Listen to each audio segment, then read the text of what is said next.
கர்ம வினைகள் நீங்கி வருமானம் அதிகரிக்கிறதுக்கு செய்யக்கூடிய ஒரு பரிகாரத்தை பத்தி தான் இந்த பதிவுல நம்ம பார்க்க போறோம். இந்த பரிகாரத்தை ஞாயிற்றுக்கிழமை அன்னைக்கு தான் செய்யணும். அதுவும் காலையில சூரிய ஹோரையில தான் செய்யணும்.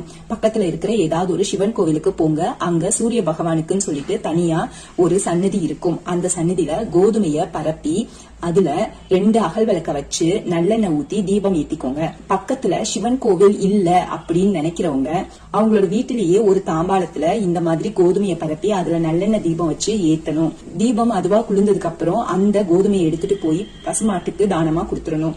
அடுத்தது இதே மாதிரி ஒரு தாம்பாளத்தட்டுல கொஞ்சோண்டு கோதுமை மாவை பரப்பி உங்களோட மோதிர விரல்ல கொஞ்சோண்டு நெய்ய தொட்டு ஸ்ட்ரீம் அப்படின்னு சொல்லி எழுதிட்டு கொஞ்சம் தண்ணிய ஊத்தி சப்பாத்தி மாவு பதத்திற்கு பிணைஞ்சு சின்ன சின்ன உருண்டைகளா உருட்டி வச்சுக்கோங்க.